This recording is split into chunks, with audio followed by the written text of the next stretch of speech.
Today's video is designed to bring you peace of mind, as we'll be showing you how to schedule automatic backups of your entire infrastructure through Cybersana.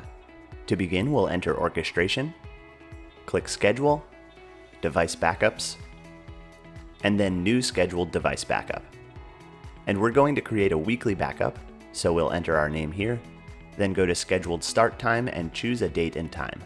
We'll schedule the backup to recur once every week and allow it to run indefinitely, so we'll click Forever.